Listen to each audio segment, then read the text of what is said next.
إن الحمد لله نحمده ونستعينه ونستهديه ونعوذ بالله من شرور أنفسنا ومن سيئات أعمالنا.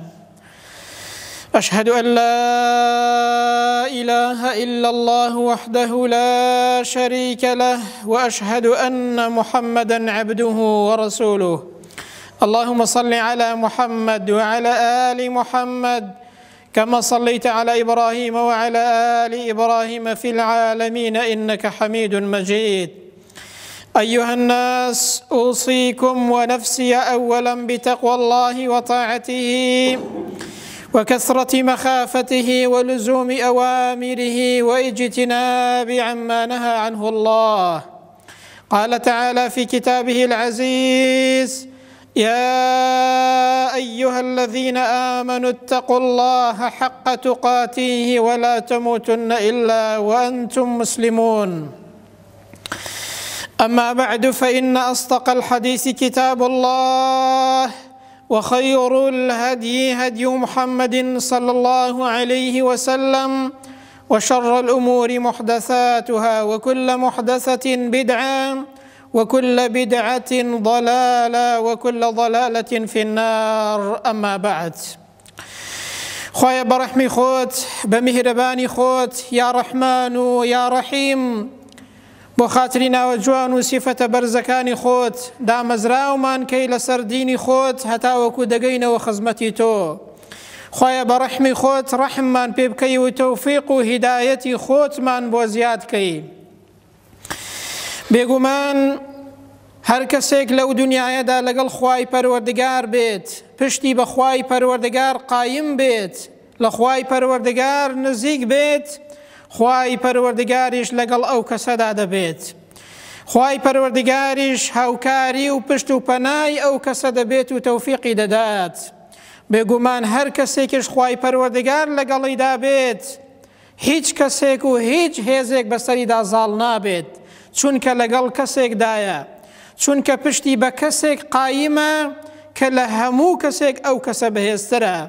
هەر کەسێک خوای پەروەردگاری لەگەڵدا بێت، پشتی بە خوای پەروەردگار قایم بێت، بێگومان لە دنیادا ئەو کەسە بەختەوەرە، و لە قیامەتیشدا ئەو کەسە عاقیبەت خێرە. خوای گەورە بمانگەڕی لەو کەسانە.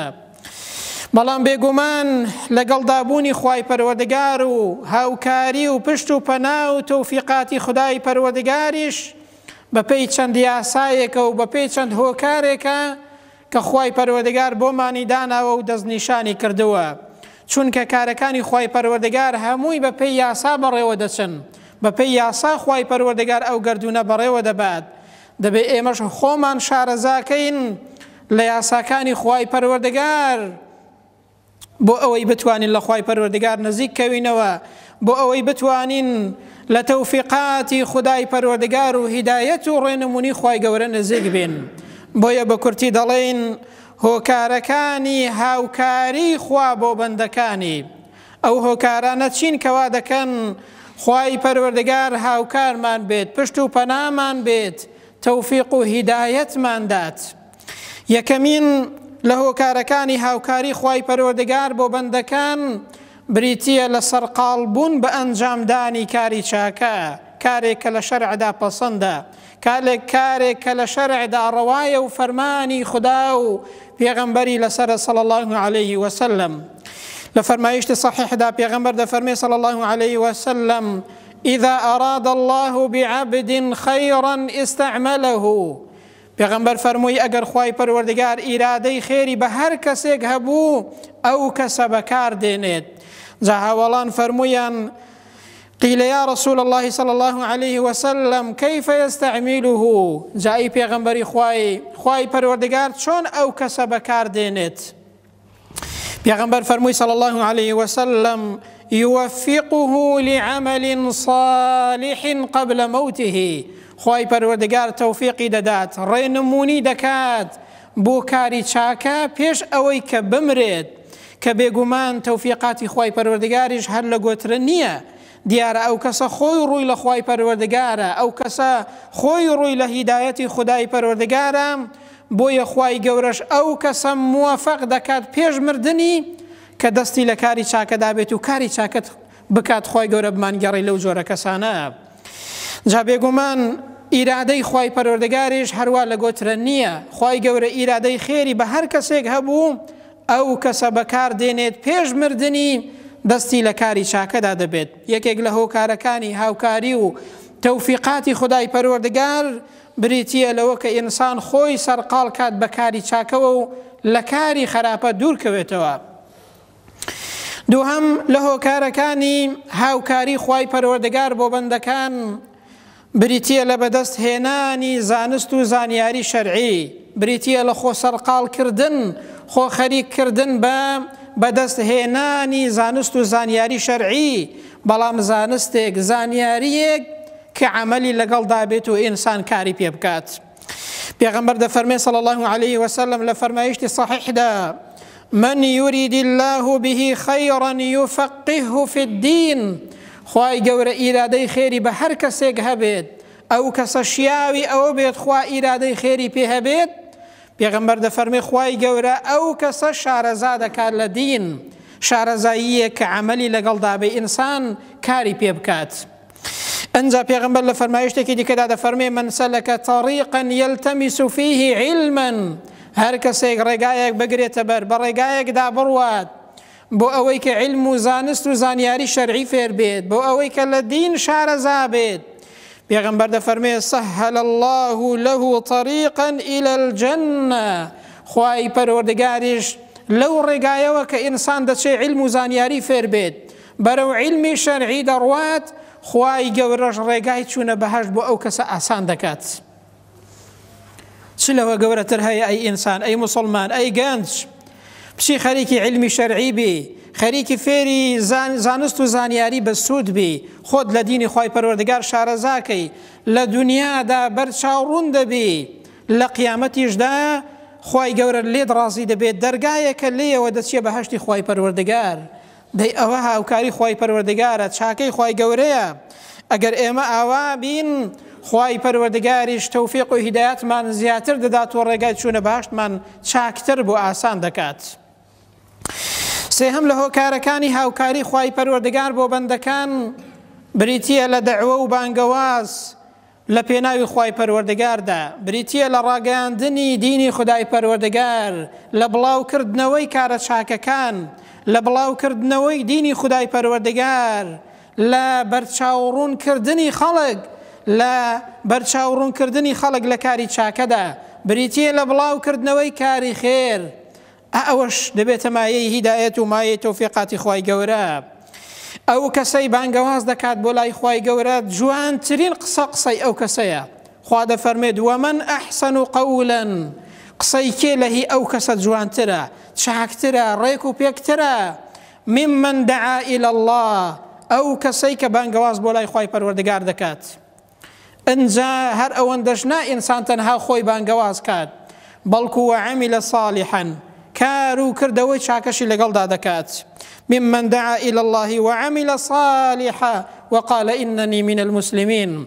ئەو کەسەی بانگەواز دەکات بۆ لای خوای پەروەردگار، جوانترین قسەی ئەو کەسەیە، لەگەڵیشیدا کاری چاکە دەکات.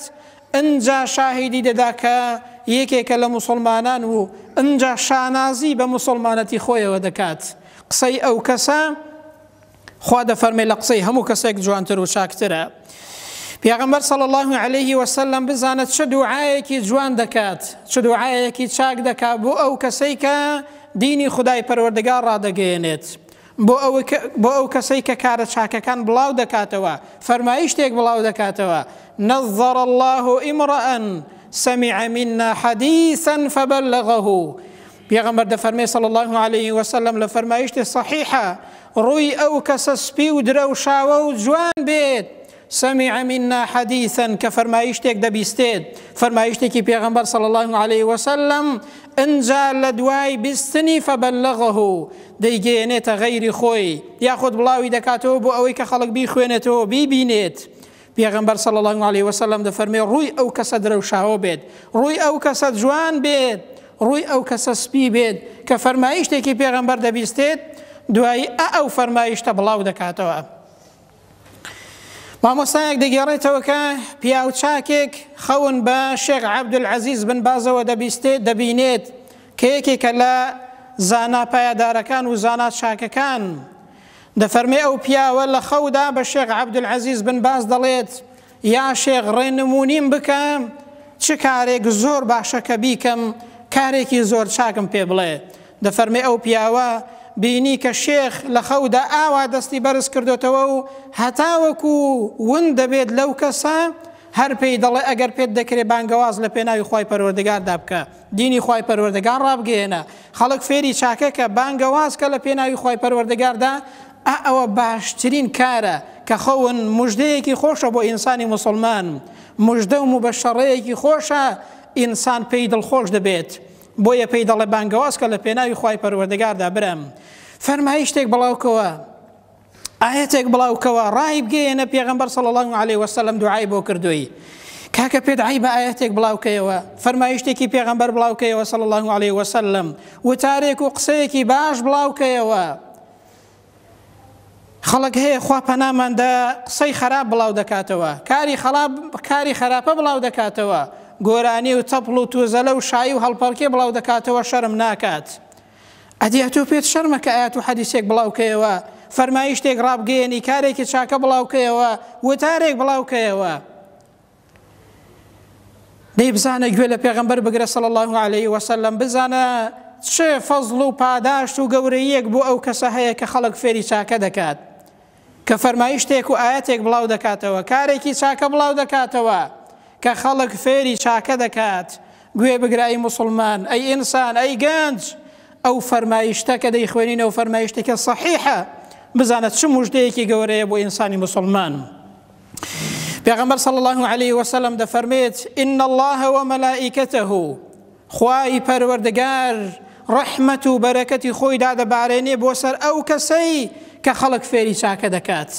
هەر ئەوەندەش نا، ومەلائیکەتەه ئەنجام وأهل السماوات والأرض، فریشتەکانی خوای پەروەردگار بە تایبەت ئەهلی ئاسمان و زەوی هەر هەمویان تێگڕا. ئەنجا پێغەمبەر صلی الله علیه وسلم شتێکی تایبەتی دیکەشمان پێ دەفەرمێ حتى النملة في جحرها وحتى الحوت، حتى وەکو مێرو لە ناو کونی خۆیدا، حتى وەکو حوت لە ناو بەحردا چی دەکەن؟ ليصلون على معلم الناس الخير، دوعا دەکەن بۆ ئەو کەسەی کە خێر بڵاو دەکاتەوە، ئەو کەسەی خەڵک فێری خێر و چاکە دەکات، ئەو کەسەی دینی خوای پەروەردگار ڕادەگەێنێت، ئەو کەسەی خەڵک فێری چاکە دەکات، ئەهلی ئاسمان و زەوی هەموویان دوعا بۆ ئەو کەسە دەکەن. خوای پەروەردگار خێر و بەرەکەتی خۆی بۆ دادەبارێنێت، مەلائیکەتەکان داوای دوعای خێری بۆ دەکەن، حتا وەکو مێرولەیەک و حوتێکیش لە ناو بەحردا و لە ناو کونی خۆیدا دوعا بۆ ئەو کەسە دەکەن کە خێر بڵاو دەکاتەوە و چاکە بڵاو دەکاتەوە. ئایا بەس نییە ئەو گەورەیە؟ ئایا کیفایەت نییە ئەو گەورەیە برام؟ خوای گەورە بەو گەورەی خۆی ڕەحمەت و بەرەکەت بۆ کەسێک دەنێرێ کە خەڵک فێری چاکە دەکات. فریشتەکان ئەهلی ئاسمان و زەوی هەموو دوعای خێرت بۆ دەکات. وەختێک خەڵک بەرەو ئاراستەیەکی باش دەبەی، وەختێک کۆمەڵگا بەرەو ئاراستەیەکی خێر دەبەی، وەختێک خەڵک بەرەو دینی خوای پەروەردگار ئاراستە دەکەی برام. دەی گەورەتر لەوە هەیە بە هەر یەکەمان لەبەر خۆیەوە هەوڵدات بە ئەندازەی ئەوەی کە پێی دەکرێت خەڵک بەرەو ئاقارێکی باش و بەرەو ڕێگایەکی باش بەرەو دینی خودای پەروەردگار ببات بۆ ئەوەی لەو فەزڵ و گەورەیە و لەو هاوکاری و تەوفیقاتی خوای پەروەردگار بەشدار بێت. خوای گەورە بمانگەڕێ لەو جۆرە کەسانە. چوارەم لە هۆکارەکانی هاوکاری و تەوفیقاتی خودای پەروەردگار بریتیە لەوە کە ئینسان خاوەنی ئیخلاص بێت، بریتیە لەوەی کە ئینسان نیەتی پاک بێ لەگەڵ خوای پەروەردگاردا. هەر کەسێک مخلیص بێت خوای پەروەردگاریش هاوکاری دەکات، پشت و پەنای دەبێت، تەوفیقی ئەو کەسە دەدات کە ئینسان خاوەنی ئیخلاصە. خوای گەورە بمانگەڕێ لەو کەسانە. شەیطان لەگەڵ خوای پەروەردگاردا وەختی قسەی کرد، خوای گەورە دووری خستەوە لە ڕەحمەتی خۆی و بە لەعنەتی کرد. چی گوت؟ گوتی وەلەئوغویەنەهم ئەجمەعین. لە بەرامبەر خوای پەروەردگاردا گوتی دەبێ هەموو بەندەکانت گومڕاکەم. ئەی خوای پەروەردگار، فێڵیان لێ بکەم و سەریان لێ بشێن و گومڕایان کەم. بەڵام چی گوت؟ ئیلا عیبادەکە منهم المخلصین، تەنها ئەو کەسانە ناتوانێت گومڕا بکات لە خشتەیان ببات سەریان لێ تێکدات کە خاوەنی ئیخلاسن کە بەندەی هەڵبژێردراوی خوای گەورن کە بەندەی تایبەتی خودای پەروەردگارن خاوەنی ئیخلاسن شەیطان ناتوانێت بەسەر ئەو جۆرە کەسانەدا زاڵ بێت. ها ئیخلاس چەند گەورەیە، خوای گەورە دەتپارێزێت لە شەیطان ناتوانێت بەسەرتدا زاڵ بێت. بۆیە عەبدوڵڵای کوڕی موبارەک دەفەرمێت جاری وا هەیە کارێکی زۆر گچکە دەکەی بەڵام کە نیەتت بۆ خوای پەروەردگار ساغ و سەلامەتە خوای گەورە ئەو کارە بەرەکەتدار دەکات و زۆر بە گەورە وەری دەگرێت. جاری واش هەیە کە ئینسان نیەتی تەواو نییە خوا پەناماندات کارێکی زۆر گەورە دەکات بەڵام خوای گەورە بە گچکە وەری دەگرێت بە کەم وەری دەگرێت چونکە ئەوە پەیوەندی بە نیەت پاکیەوە هەیە. پێغەمبەر صلی الله عليه وسلم لە فەرمایشتی صحیحدا کە بوخاری و مسلم ڕیوایەتیان کردووە بەسەرهاتێکمان بۆ باز دەکات لە بەنو ئیسرائیلیەکاندا 3 کەس دەستنە دەرەوە لە ماڵەوە کاتێک کە دەستنە دەرەوە لە ڕێگادا باران لێیان دەدات پەنا بۆ ئەشکەوتێک دەبەن دەستنە ناو ئەشکەوتێک بە قودرەتی خوای پەروەردگار و بە ئیرادەی خوای پەروەردگار بەردێکی گەورە دێت زاری ئەشکەوتەکە و دەمی ئەشکەوتەکە دەگرێت ناتوانن بچنە دەرەوە بیر دەکەنەوە دەڵێن با چی بکەن پەنا بەرین بۆ ڕای خوای پەروەردگار با هەر یەکەمان کارێک باسکەین داوا لە خوای پەروەردگار بکەین باسی یەکێک لە کار و کردەوە چاکەکانی خۆمان بکەین کە خالیسەن و مخلیسەن ئەو کارەمان بۆ خوای پەروەردگار کردووە بە هەر یەکەمان یەکێک لە کارە چاکەکانمان باسکەین هەر یەکێک لە کارە چاکەکانی خۆیان باز دەکەن خوای پەروەردگار بە قودرەتی خۆی دەروی خێریان لێ دەکاتەوە و بەردەکە لا دەچێت و لە ئەشکەوتەکە دێنە دەرەوە و ڕزگاریان دەبێت بەهۆی چیەوە بەهۆی کارێک کە ئیخلاسیەتیان تێیدا هەبووە کە مەحەلی شاهیدی ئێمە ئەوەیە بەهۆی ئیخلاس و کار و کردەوەی چاکە بەهۆی مخلیسیان لەو کارەیدا کە کردویانە خوای پەروەردگاریش دەروی خێریان لێ دەکاتەوە لەو فەرمایشتەدا ئەوە فێر دەبین پێغەمبەر صلی الله عليه وسلم ئەوەمان فێر دەکات کە ئینسان وەختێک لە بەرامبەر خوای گەورەدا مخلیسە ئیخلاسی هەیە ئەو کار و کردەوە دەبێتە مایەی هاوکاری خوای گەورە دەبێتە مایەی تەوفیقی خوای گەورە دەبێتە مایەی یارمەتی خوای گەورە دەبێتە مایەی لێکرانەوەی دەروی خێر لە قیامەتیشدا ئینسان ڕزگاری دەبێت و خوای پەروەردگار لەو کەسەیە ڕازی دەبێت. سالمی کوڕی عەبدوڵڵاه بۆ عومەری کوڕی عەبدولعەزیز دەنووسێت بزانە هاوکاری خوای پەروەردگار بە ئەندازەی نیەتپاکیە بۆ ئینسان ئەگەر ئینسان نیەتی لەگەڵ خوای گەورەدا تەواو بوو خوای پەروەردگاریش هاوکاری ئەو کەسە دەکات بە ئەندازەی ئەوەی کە ئینسان نیەتی پاکە لەگەڵ خوای گەورەدا خوای پەروەردگار زیاتر هیدایەتی ئەو کەسە دەدات زیاتر هاوکاری ئەو کەسە دەدات زیاتر پشت و پەنای ئەو کەسانە دەبێت. بۆیە مەعروفی کەرخی دەڵێت بە نەفسی خۆی دەڵێت ئەی نەفسەکەم ئیخلاست هەبێت و خاوەنی ئیخلاس بە لە بەرامبەر خوای پەروەردگاردا ڕزگارت دەبێت بەهۆی ئیخلاسەوە. بۆیە گوتراوە ئیخلاس کەشتی ڕزگاریە بۆ ئینسان وەختێک نیەتی پاکە لەگەڵ خوای گەورەدا خالیسەن و مخلیسەن ئیش بۆ خوای پەروەردگار دەکات خوای پەروەردگاریش هاوکاری زیاتری ئەو کەسە دەکات و تەوفیق و هیدایەتی زیاتری ئەو کەسە دەدات.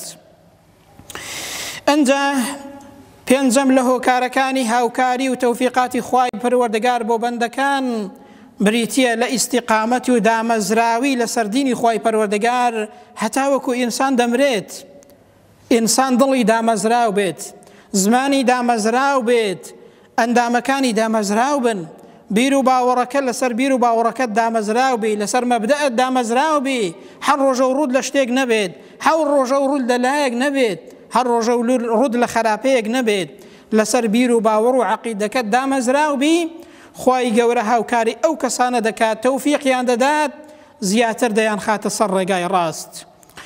قرآن بۆمان باز دەکات خوای گەورە دەفەرمێت إن الذين قالوا ربنا الله ثم استقاموا ئەو کەسانەی کە گوتیان ئەڵڵا پەروەردگارمانە و پاشان بەردەوام لەسەر ئەو بیر و باوەڕەیان لەسەر ئەو مەبدە و دینەیان هەتا وەکو دەمرن دەمێننەوە و خاوەنی ئیستیقامەتن ثم استقاموا دامەزراون ئەو کەسانە چیان بۆ هەیە